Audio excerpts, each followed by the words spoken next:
తెలుగు రాజ్యంకి స్వాగతం. నేను మీ సత్య.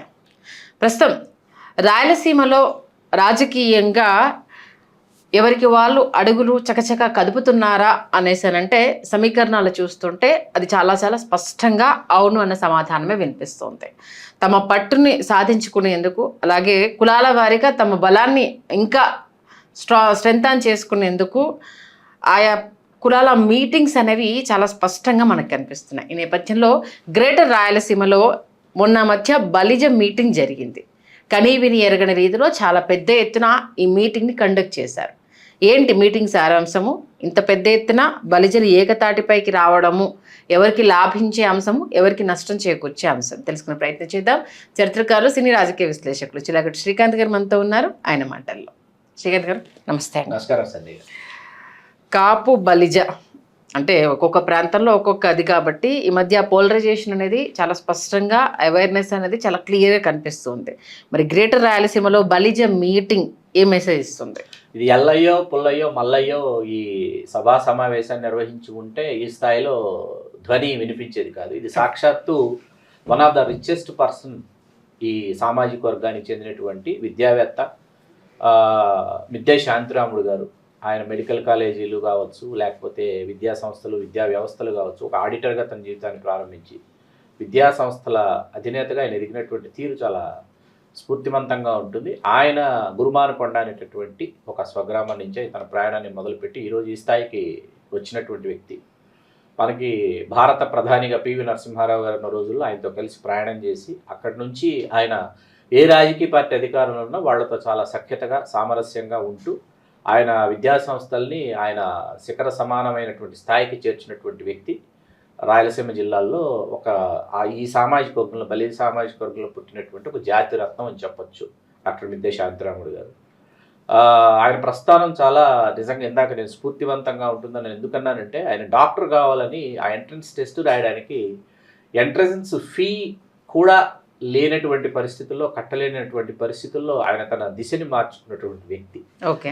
ఆ స్థాయి నుంచి ఆయన ఈరోజు ఇవాళ ఎంతోమంది, వందల మంది, వేల మంది డాక్టర్లు అక్కడ ఆయన విద్యా సంస్థల నుంచి వెలుపలికి వస్తున్నారంటే ఆ రోజు ఆయన సంకల్పం ఎంత గొప్పదని మనకు అనిపిస్తుంది. అటువంటి వ్యక్తి ఈరోజు ఈ పిలుపునిచ్చి వేలాది మంది ఇవాళ ఉమ్మడి కర్నూలు జిల్లాలో నంద్యాలలో జరిగినటువంటి ఆ సమావేశానికి హాజరు కావడం, అక్కడ చాలా పెద్ద ఎత్తున, ఎందుకంటే మేధో మదనం జరిగింది. ఉదయం నుంచి సాయంత్రం వరకు మేధో మదనం జరిగింది. అంత క్రితం కానీ ఆ తర్వాత కానీ రాయలసీమ జిల్లాలో బలిజల పట్ల రాజకీయ పార్టీలు ప్రదర్శిస్తున్న వివక్ష, మరి ముఖ్యంగా గతంలో వైకాపా కావచ్చు, ఆ తర్వాత వైకాపా దారిలోనే తెదేపా కావచ్చు, ఏంటంటే దీనిని మనం కుట్రకోణంలో చూడొచ్చు అనమాట. సైలెన్స్ కాన్స్పిరసీ అంటారు, నిశ్శబ్దపు కుట్రకోణం అనమాట. ఈ నిశ్శబ్దపు కుట్రకోణం ఎట్లా ఉంటుందంటే, మీకు యాస్పిరెంట్స్ ఉంటారు, వాళ్ళ ఎలక్షన్స్ని ఫేస్ చేయగలిగినటువంటి శక్తి సామర్థ్యాలు వాళ్ళకు ఉంటాయి, కానీ వాళ్ళకి అవకాశాలు రావు. ఓకే. వీళ్ళని రకరకాల కారణాలు చెప్పి, రకరకాల పేర్లు చెప్పి, రకరకాల సమీకరణలు చూపించి ప్రక్కన పెడతా ఉంటారు. అది ఉమ్మడి కర్నూలు జిల్లా, ఉమ్మడి అనంతపురం జిల్లాకు వచ్చేటప్పటికి చాలా పెద్ద ఎత్తున అనిపిస్తుంది.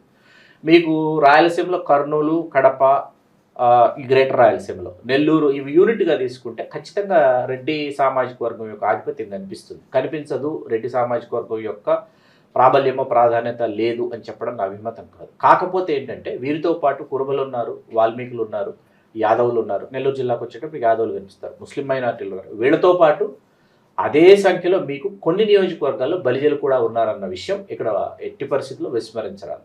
అయితే ఇక్కడ వైకాపా గతంలో మనకి అనంతపురం జిల్లా మీద, ఉమ్మడి చిత్తూరు జిల్లా మీదే కాకుండా కడప జిల్లాలో మళ్ళీ రాజంపేట లోక్సభ సభ్యుడిగా కాకుండా మిథున్ రెడ్డి గారిని తీసుకొచ్చి అనంతపురం జిల్లా మీద కూడా మిథున్ రెడ్డి గారి యొక్క ఆధిపత్యం కొనసాగినటువంటి నేపథ్యంలో అక్కడ 14 నియోజకవర్గాలు ఉంటాయి. 2 నియోజకవర్గాలు ఎస్సీ రిజర్వ్డ్ పోతే మిగతా 12 నియోజకవర్గాల్లో మిథున్ రెడ్డి గారు 6 నియోజకవర్గాలు రెడ్డి సామాజిక వర్గానికి కేటాయించుకుని మిగతా 6 ఒకటి ముస్లిం మైనార్టీ, మిగతా వెనుకబడిన తరగతులు అని చెప్పి కేటాయించినటువంటి నేపథ్యంలో అనంతపురం నుంచి బలిజలు చాలా పెద్ద ఎత్తున ఆశించారు. వాళ్ళకి మహాలక్ష్మి శ్రీనివాసులు గారు కావచ్చు, లేకపోతే డాక్టర్ కలిమిశెట్టి మునరత్నం గారు కావచ్చు, ఇట్లా ఆశించారు. వీళ్ళకి ఇస్తే తెలుగుదేశంలో జైలు మురళీధర్ రాయలు ఇట్లాంటి వాళ్ళకి ఇవ్వచ్చని తెలుగుదేశం వాళ్ళు చూశారు. అది ఆ సమీకరణ సాధ్యపడాల. వాళ్ళు ఆశిస్తున్నది ఏంటంటే ఉమ్మడి అనంతపురం జిల్లాలో 2 నియోజకవర్గాలు, అనంతపురం, కదిరి, లేకపోతే అనంతపురం, పుట్టపర్తి, ఇట్లా, లేకపోతే అనంతపురం మరొక నియోజకవర్గం ఏదైనా అని ఆశిస్తున్నారు. ఉమ్మడి కర్నూలు జిల్లాకు వచ్చేటప్పటికి మనకు నంద్యాల, ఆళ్లగడ్డ, పాణ్యం, ఈ మన బనగానపల్లి కొంత డోన్, ఇక్కడ మీకు బలిజల యొక్క సాంద్రత కనిపిస్తుంది. మరీ ముఖ్యంగా నంద్యాల, ఆళ్లగడ్డ. నంద్యాల ఎప్పటికప్పుడు బలిజల్ని విస్మరిస్తూనే వస్తున్నారు. ఒక్క నంద్యాల ఆళ్లగడ్డ ప్రాంతంలోనే డాక్టర్ మిద్దె శాంతిరాముడు గారు కావచ్చు, వారి కుమారుడు జయరాం నాయుడు గారు కావచ్చు, లేకపోతే మనకి వెదుర్ల రామచంద్రరావు గారు కావచ్చు, ఏవిఆర్ ప్రసాద్ గారు కావచ్చు, లేకపోతే నల్లగట్ల పవన్ కుమార్ గారు కావచ్చు, గోగిశెట్టి నరసింహారావు గారు కావచ్చు, శెట్టి విజయ్ కుమార్ గారు కావచ్చు, మనకి ఇంతమంది ఎన్నికల్ని ఎదుర్కోగలిగినటువంటి వ్యక్తులు, నాయకులు మనకి ఇక్కడ కనిపిస్తారు. వీళ్ళకి ఎవరికీ అవకాశం రావటం లేదు. ఇవాళ మిద్దె శాంతిరాముడు గారు ఒక అడుగు ముందుకు వేయడం వల్ల ఏమైందంటే ఎక్కడ లేనటువంటి చైతన్యం ఇప్పుడు అక్కడ రాయలసీమ జిల్లాలో వచ్చింది అన్నమాట వాస్తవం. అలాగే ఉమ్మడి కడప జిల్లాకు వచ్చేటప్పటికి డాక్టర్ వైఎస్ రాజశేఖర రెడ్డి గారు ఎప్పుడు ఆయన కడప లోక్సభ నుంచి పోటీ చేస్తూ రాజంపేట లోక్సభ నియోజకవర్గం ఎప్పుడు ఏ సాయి ప్రతాప్ గారు పోటీ చేసేలాగే ఆయన దానికి ఆ విధంగానే సమీకరణ చేసేవారు. ఎందుకంటే అక్కడ బలిజలకు ఇస్తే ఇక్కడ ఉన్నటువంటి బలిజలు నన్ను సొంతం చేసుకుంటారు అనేటటువంటి ఒక విధానం రాజశేఖర రెడ్డి గారికి ఉండేది. అయితే తెలుగుదేశం ఉమ్మడి కడప జిల్లాకు వచ్చేటప్పటికి ఖచ్చితంగా బలిజలకి చాలా ప్రాధాన్యతనిచ్చింది. బండారు రత్నసభాపతి గారు కావచ్చు, సి రామచంద్రయ్య గారు కావచ్చు, పసుపులేటి బ్రహ్మయ్య గారు కావచ్చు, గునిపాటి రామయ్య గారు కావచ్చు, ఇట్లా మనం తీసుకుంటే చాలామంది పేర్లు కనిపిస్తాయి. బత్యాల చెంగల్లాయలు గారు 2 సార్లు శాసనమండలి సభ్యుడు కావడానికి డాక్టర్ వైఎస్ రాజశేఖర రెడ్డి గారు కారణం. తర్వాత చెంగల్లాయలు గారు రాజశేఖర రెడ్డి గారు మరణానంతరం ఆయన తెలుగుదేశంలోకి వెళ్ళారు. 19 ఎన్నికల్లో రాజంపేట నుంచి పోటీ చేశారు. 24లో ఆయనకు అవకాశం రాలేదు. తెలుగుదేశం వాళ్ళు సుభాష్ పాల్కొండరాయుడు గారిని తీసుకొచ్చి వారి కుమారుడు బాలసుబ్రహ్మణ్యం గారిని తీసుకొచ్చి రాజంపేట నుంచి పోటీ చేయించారు. ఆయన స్వల్ప ఓట్ల తేడాతో ఆయన ఓడిపోవడం జరిగింది. ఉమ్మడి చిత్తూరు జిల్లాకు వచ్చేటప్పటికి మదనపల్లి, పుంగనూరు, పలమనేరు, చిత్తూరు, తిరుపతి 5 నియోజకవర్గాలలో బలిజలు గతంలో ప్రస్తుతం తిరుపతిలో శ్రీనివాసులు గారితో కలుపుకుంటే వాళ్ళు ప్రాతినిధ్యం వహించిన విషయం చాలా ముఖ్యమైనటువంటి విషయం. ఇది మనం ఎట్టి పరిస్థితుల్లో విస్మరించరాదు. అప్పుడు 15 నియోజకవర్గాలు ఉంటే 5 నియోజకవర్గాల్లో బలిజలు ఎన్నికల్లో ప్రత్యక్ష ఎన్నికల్లో పోటీ చేసి గెలిచినటువంటి చరిత్ర వీళ్ళకి ఇక్కడ ఉంది. అలాగే మనకి శ్రీకాళహస్తి లాంటి చోట పోటీ చేసి శ్రీకాళహస్తి, నగిరి వంటి నియోజకవర్గాల్లో చంద్రగిరి, పీలేరు ఈ నియోజకవర్గాల్లో పోటీ చేసినటువంటి నేపథ్యం కూడా ఉంది. నెల్లూరు, ప్రకాశం జిల్లాకు వచ్చేటప్పటికి ప్రకాశం జిల్లాలో నెల్లూరు కంటే ప్రకాశం జిల్లాలో ఎక్కువ చైతన్యం కనిపిస్తుంది. ఆమంచి కృష్ణమోహన్ గారు లాంటి నాయకులు, అంతక్రితం కామ్రేడ్ పూల సుబ్బయ్య గారు లాంటి నాయకులు, అలాగే పగడాల రామయ్య గారు లాంటి నాయకులు, ఇట్లాంటి వాళ్ళు కనిపిస్తారు. కదిరి బాబురావు గారు ఇప్పుడు ప్రస్తుతం గతంలో తెలుగుదేశంలో శాసనసభ్యులు, ఇప్పుడు వారు వైకాపాలు ఉన్నారు. వారికి వరుసకు సోదరుడయ్యే మద్దిశెట్టి వేణుగోపాల్ గారు, ఆయన దర్శి నియోజకవర్గానికి శాసనసభ్యుడిగా ఆయన చేశారు. నార్పశెట్టి శ్రీరాములు గారు, నార్పశెట్టి పాపరావు గారు తండ్రి కొడుకులు వాళ్ళు శాసనసభ్యులుగా చేశారు.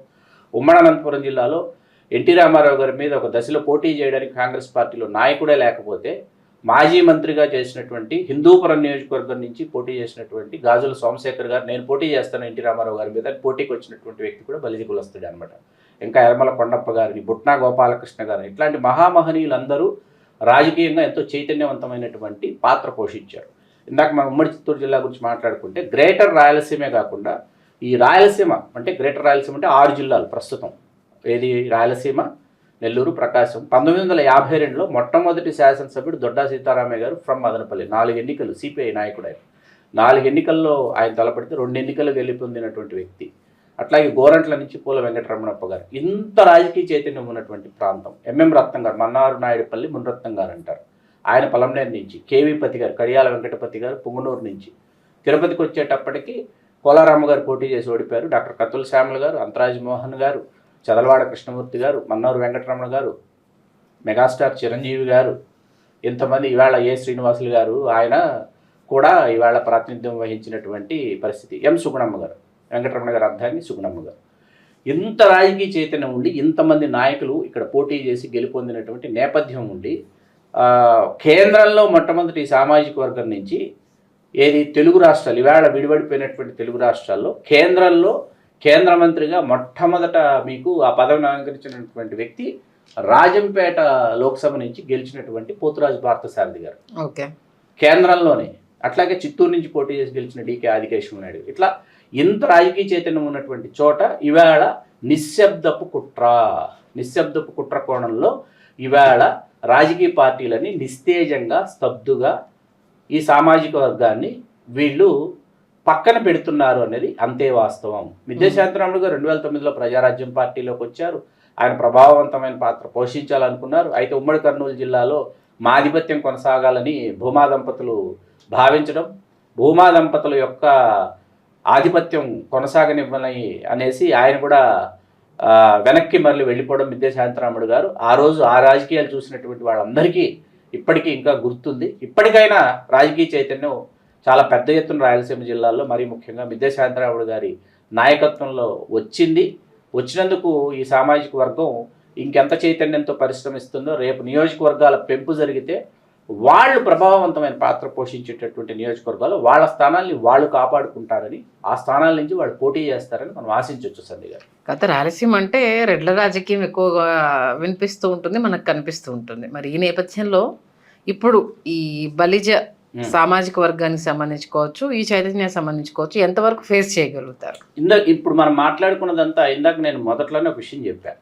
పోటీ చేసేటటువంటి నియోజకవర్గాలు ఉన్నప్పటికీ, పోటీ చేయడానికి సంసిద్ధత వ్యక్తపరిచి ఎన్నికలు ఎదుర్కోగలమనేటటువంటి నాయకులు ఉన్నప్పటికీ కూడా రెండు రాజకీయ పార్టీలు, ఇక్కడ నేను జనసేనని ఈ చర్చలోకి నేను తీసుకురావటం లేదు, రెండు ప్రధాన రాజకీయ పార్టీలు ఏం చేస్తున్నాయంటే చిత్ర విచిత్రమైనటువంటి సమీకరణాలు తీసుకొస్తున్నాయి.